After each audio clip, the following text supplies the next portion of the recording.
department posted this video on their website calling it squirrel training, but it's hard to tell who's training whom. It ended well for the squirrel, according to the police department, and this is a quote, "Mr. Squirrel made it out just fine and was not injured. Our officers, on the other hand, they are seeking counseling." And that's this week's edition of News Hounds Now Update. To protect and to serve. They're going to have to live that down, I think. Thanks for helping out, Charlotte.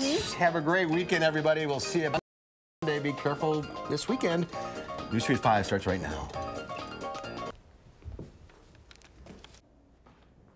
Right now at 5, the latest on an alleged fight between an 11-year-old student and her teacher in Madison. NY sentencing has been delayed for the man accused of having dangerous chemicals and planning an attack on the UW campus. Plus, local law enforcement and staff at St. Mary's Hospital warning people about a pay-for-prayer scam call. From the Channel3000.com Alert Center, this is News 3 Now at 5.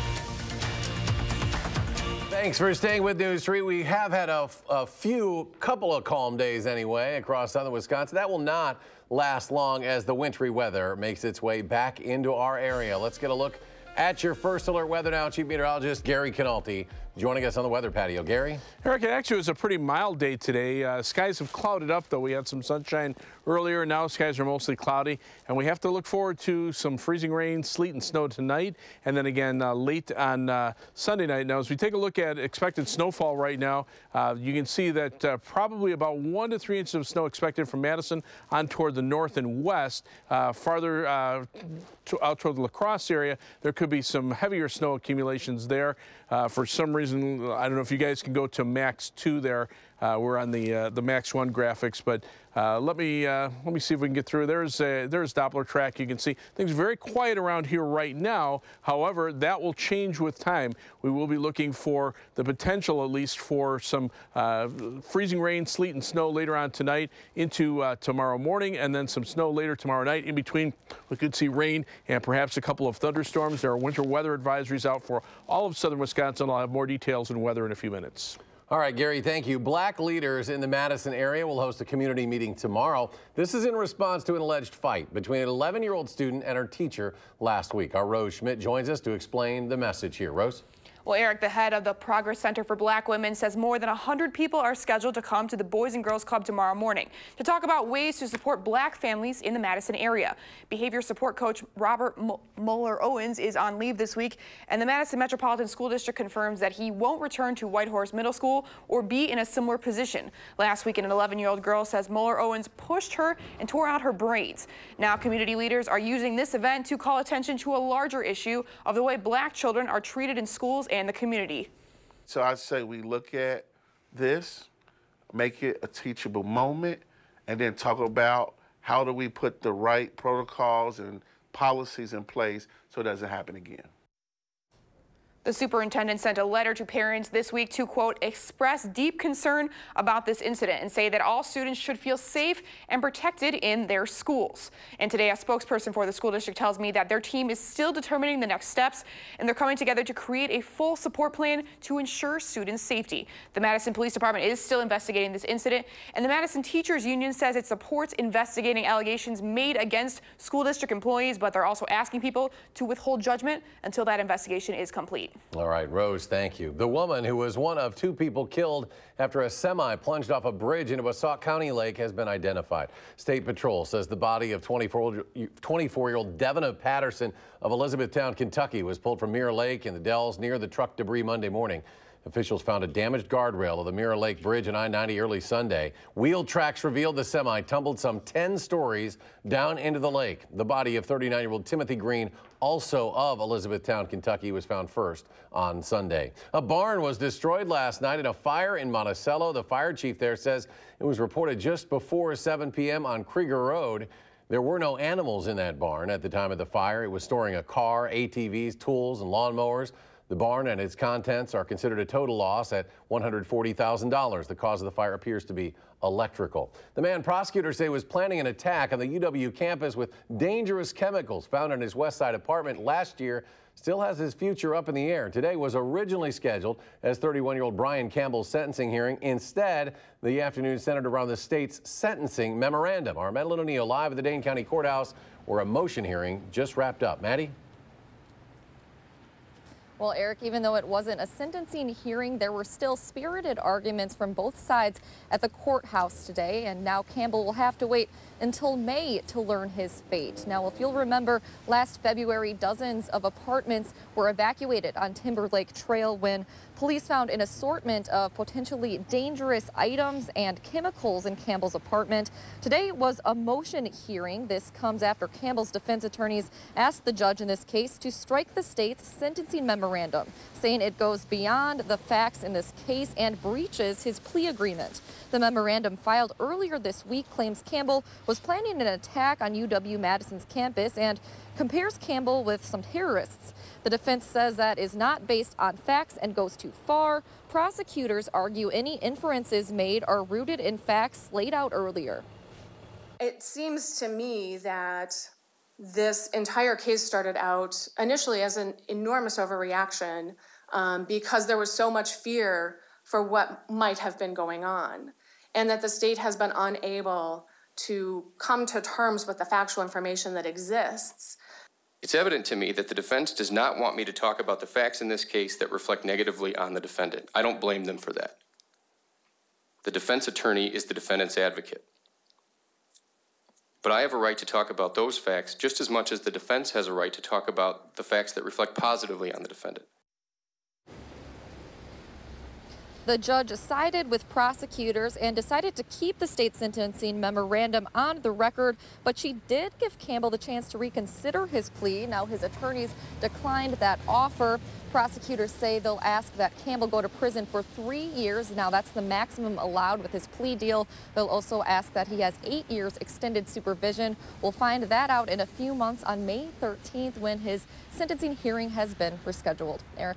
All right, Madeline O'Neill live downtown. Maddie, thank you. A Wisconsin man accused of helping a 14-year-old girl escape sexual abuse in exchange for video of her being raped has pleaded not guilty to sexually exploiting a child.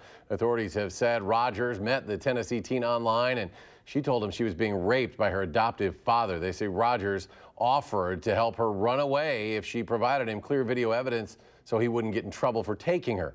Court records say he brought the teen to his Madison home. The girl's adopted father was arrested on rape charges. Chicago prosecutors have charged R&B star R. Kelly with 10 counts of aggravated sexual abuse. Today's charges come after years of allegations directed at Kelly, accused the now 52-year-old of sexual misconduct involving women and underage girls. The accusations involve 4 victims, at least 3 of whom were younger than 17. If he is convicted on all 10 counts, a judge could decide that the sentences run one after the other, making it possible that he receives a sentence of up to 70 years. R. Kelly scheduled to appear in bond court in Chicago tomorrow. And police in Florida have charged New England Patriots owner 77-year-old Robert Kraft with 2 counts of misdemeanor soliciting prostitution. One of 25 men charged with paying for sex acts at a massage parlor in Jupiter, Florida. They claim to have the video evidence recorded on undercover cameras at least twice. If there is video evidence, my guess is he will plead guilty and negotiate some kind of agreement with the prosecutor. Now, the charge comes as Florida police have been cracking down on sex trafficking in the area around Palm Beach. They'll be issuing a warrant for Kraft's arrest. St. Mary's Hospital officials are warning people about a pay-for-prayer scam. The call asks you to donate money in exchange for someone to pray for you. Jamie Perez joins us, sharing the story of how staff members at St. Mary's found out about it and what this call is all about. Jamie? Right, well, there's a scam for just about anything. And the problem this time is that the scammers are introducing themselves as the St. Mary's Prayer Center, which some people are confusing for other legitimate places that also have St. Mary in their title. There's a scam call for just about anything. If you don't recognize the number, your best bet is to ignore the call. But not everyone does. On Wednesday, I visited with a patient whose wife thanked me when I came in for the phone call that she'd received. And she said, "Oh, I got the call from the hospital." I said, "The call?" That call is a pay-for-prayer scam. That doesn't sound right. A robocall introducing itself as the St. Mary's Prayer Center. Many people confusing it with St. Mary's Hospital. The call will introduce itself, and then they'll say, "Press 1 for prayer, Press 3 to disconnect, but pressing 3 will just get you caught in an endless loop, and somewhere along the line they'll start asking for credit card information. Well, even if you happen to answer that scam call and it gives you the option to press, say, 3 to be removed from their phone call list, you actually still shouldn't press anything at all, because pressing a number actually makes you more vulnerable to scam calls in the future. The woman Andy Carlson spoke to pressed 1 for a prayer. It's a special concern in a hospital because some of our patients may be confused. All of our patients certainly are vulnerable. Fortunately, she didn't get any further in that call, but not everyone hangs up the phone before giving out their personal information. To prey on people in a vulnerable state, I think, is pretty low. Your best bet in this situation is to simply hang up. Make sure to never give out your information over the phone, especially if they're asking for money. St. Mary's Hospital emphasized they are a not-for-profit prayer service. They would never ask money for prayers. All right, Jamie Perez reporting. Jamie, thank you very much. Sure. Local law enforcement officials are issuing a warning to parents tonight because of a new challenge that's making the rounds on social media. It's called the 48-hour challenge. And this one encourages teens to go missing for up to 2 days at a time and awards points for every social media mention they get while they're missing. Officials remind parents not to assume that your son or daughter knows better than to involve themselves in such a challenge. Some teens are doing it for social media attention. Others are doing it off a dare or just for the thrill of it. The Dane County Sheriff's Department is concerned because they take every missing persons report very seriously. For the Sheriff's Office, when somebody's reported missing, especially a juvenile, we put every resource we have into searching for that person. If it's not a legitimate situation, then we're using a lot of resources that could be used elsewhere. Another concern law enforcement has is where these kids are going during that 48-hour period. They could be putting themselves or others in danger during that time. A Monroe teacher is being rewarded for her work in the classroom. Sarah Compton, 5th grade teacher at Northside Elementary, was presented with a Milken Educator Award in a surprise ceremony today in Monroe. That award, which includes $25,000, it's called the Oscars of Teaching, and Compton was given the award for her student stock market project, which teaches critical thinking and economic concepts. It's one of several project-based building blocks for Compton, whose lessons are described as down to earth and feature hands-on learning. Compton is in her 13th year of teaching, and she says she's still continuing to learn. Truly try to be the best that I can be every day, every week, every year. 12 years in, I do not know it all, and I never walk into the classroom feeling overly confident in my abilities, but just knowing that I need to push and be better and improve and learn the best practices. And Compton is the only winner from the entire state of Wisconsin. She's among just 33 honorees nationwide for the 2018-2019 school year.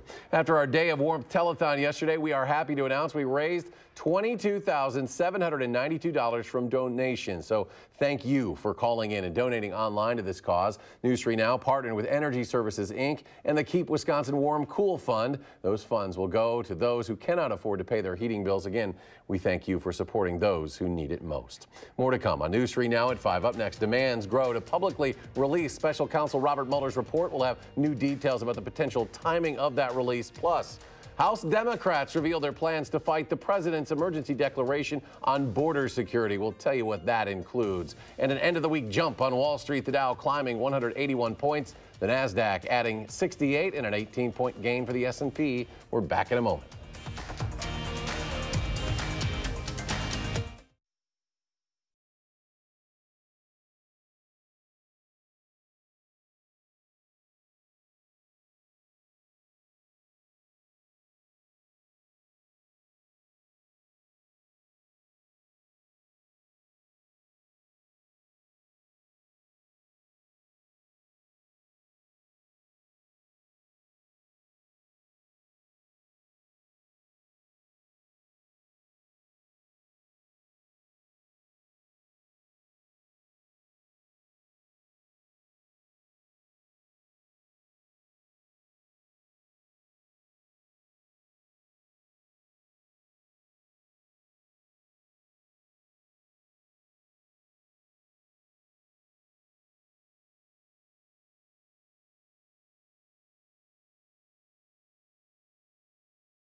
Special counsel Robert Mueller is close to wrapping up his investigation, and Washington is eager to see it.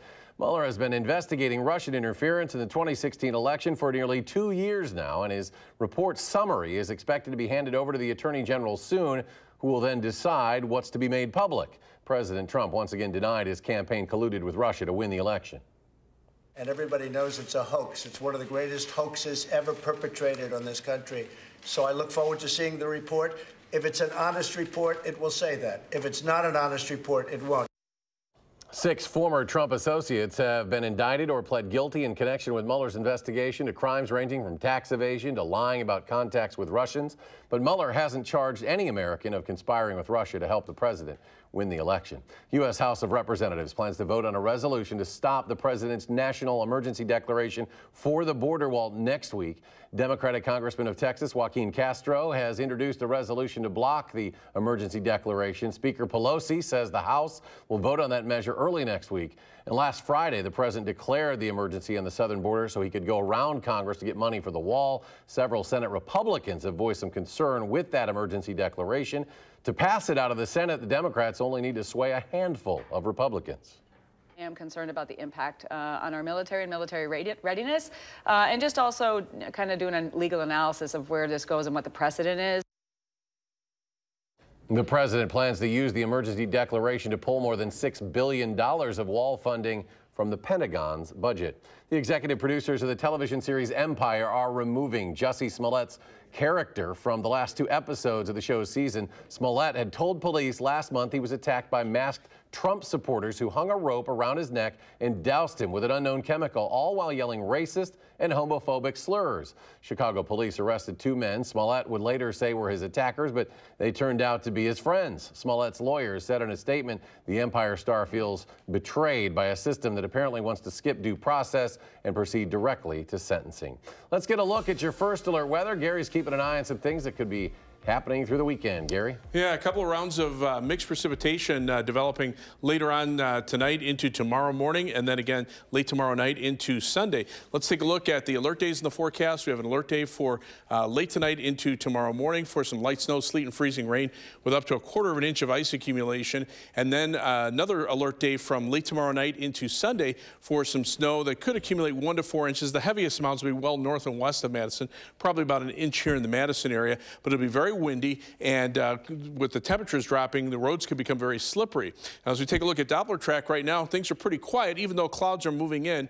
You can see to the west some light snow, but the southern edge of that starting to change over to some sleet and freezing rain, and then rain farther to the south. And eventually, as this whole weather system kind of heads in our direction, we'll see a variety of wintry weather. The backside of the storm, a major winter storm, blizzard warnings in effect now from parts of Iowa into Minnesota. We have winter storm watches up through parts of west central Wisconsin, already winter storm warning into the Eau Claire area. Much of southern Wisconsin and northern Illinois under a winter weather advisory from later tonight into the morning hours tomorrow. As far as freezing rain potential, could be looking at anywhere from a 1/10 to perhaps a 1/4 inch of freezing rain. It looks like the threat for the heavier freezing rain may be shifting a little farther to the north. The snowfall amounts probably somewhere in the 5 to 10 inch range from Iowa back into Minnesota and northern Wisconsin, but the winds on the backside of the storm, you could see winds of 50 to 60 miles an hour over the open plains of Minnesota and Iowa. That's why the blizzard warnings are in effect there. Also, the threat for high winds are a possibility in other parts of the Midwest. A high wind watch has already been issued for Sunday from late Sunday night through late Saturday night through much of the day Sunday for parts of eastern Iowa and northern Illinois into the Chicago area. The live view from the Queen Bee Radio Skycam in Platteville. Skies are cloudy, not seeing any precipitation right now. The WISC Skycam looking off toward the east. A few breaks in the clouds on the eastern horizon, but generally it's overcast now. The Edgewater Skycam in downtown Madison showing mostly cloudy skies. As we check out our almanac for today, our high temperature did make it up to 34, even though we started out at 6 degrees this morning, and right now our temperature is 31. Skies are mostly cloudy. Winds are out of the northeast at 6 miles per hour. So the storm system starting to come together. Notice the southern part of the storm, mainly in the form of rain, the northern part in the way of snow, but the two really haven't combined yet. Some of this moisture will get pulled northward, and as the main storm system system lifts to the north and east, that's what will bring our wintry mix of precipitation that'll change over, at least for a time, to rain tomorrow, because some of these warmer temperatures to the south will get pulled northward. We're just below freezing now, but temperatures are into the 40s and as far north as central Illinois, whereas on the backside of the storm, you can see those temperatures really dropping off. So on future track, you can see that mix of precipitation reaching us tomorrow morning, changing to rain, maybe even a couple of thunderstorms tomorrow evening, and then back to snow as the whole storm system lifts to the north and east, and that's strong winds on the backside of the storm that will continue through the day on Sunday. So winter weather advisories in effect beginning around midnight and lasting through about noon tomorrow for all of southern Wisconsin. Look for a low temperature of 24 this evening, and then temperatures holding steady or slowly rising as that light snow and freezing rain develops late tonight. For tomorrow, look for a mix of some snow, freezing rain, and rain early in the day, changing to rain in the afternoon as the high temperature gets up to 38. So we can see this all on future track. The clouds moving in. There's that mix of precipitation as temperatures are below freezing. Then as they get above freezing, we'll see mainly rain showers, maybe even a couple of thunderstorms, and then we switch back to snow later Saturday night into Sunday. But it'll be a quick hitting system, so the snow amounts, at least in the Madison area, will be generally pretty light. Again, freezing rain amounts anywhere from a tenth to a quarter of an inch of rain. The heavier snow totals will be up toward the La Crosse area, where maybe 4 to 8 inches of snow are possible. But as you take a look at the 10-day forecast, it'll definitely be colder for next week. Some light snow Tuesday, and then again Friday, and then Monday of the following week. Those temperatures staying well below normal. As we take a look at first alert traffic, things right now pretty quiet on the belt line, or on the belt line in the westbound direction, or the eastbound direction. The westbound direction, we're seeing some delays. This is the view from the traffic camera at Seminole Highway looking eastward, and you can see the traffic starting to improve westbound, but eastbound pretty slow going all the way from, say, Monona Drive back to Verona Road. Westbound delays pretty much in the Fish Hatchery Road to Park Street area. As far as travel times are concerned, 26 minutes in the eastbound belt line from University Avenue to the interstate, but only 18 minutes back in the westbound direction. Heading out of Madison, it's 26 minutes down to Janesville on I-3990, 17 minutes to Sauk City on US 12, and 18 minutes to Sun Prairie on East Washington Avenue, US 151. That's your first alert traffic. Gary, thank you. Ahead on News 3 Now at 5, Quidditch, a popular sport played in the Harry Potter movies, is now taking the nation by storm. We'll tell you more about it and show you how it's being played next.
Well, if you've read the Harry Potter books or seen the movies, chances are you've heard of Quidditch. Over a decade ago, Harry Potter fans turned this fantasy game into a real-life sport, and it's been soaring in popularity ever since. CBS News' Mark Liverman tells us why.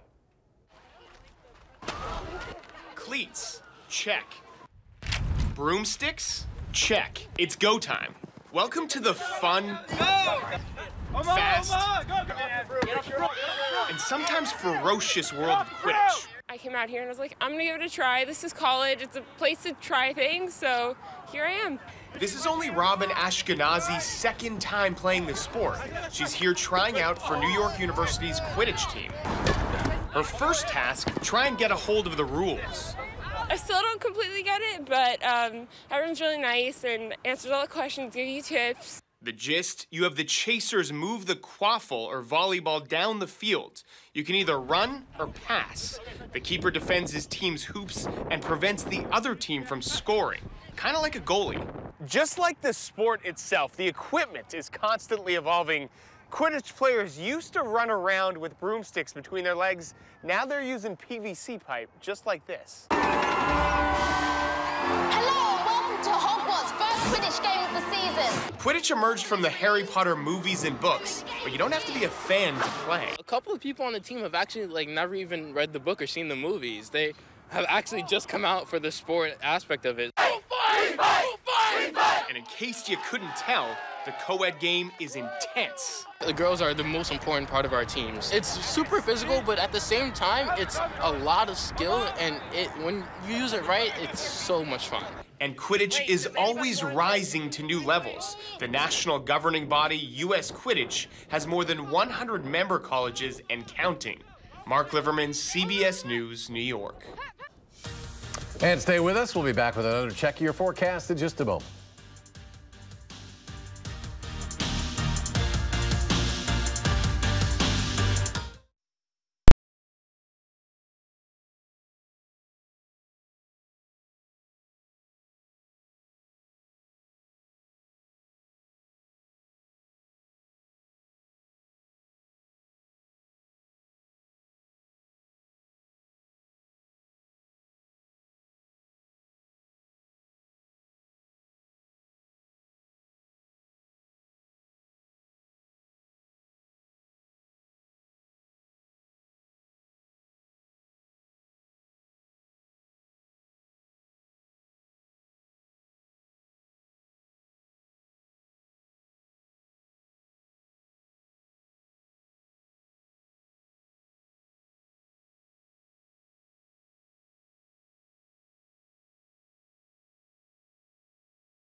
Temperatures right now are just below freezing, and we have winter weather advisories in effect overnight through much of the morning for tomorrow. All right, we'll see you in 30 minutes for News 3 now at 6. The CBS Evening News is next.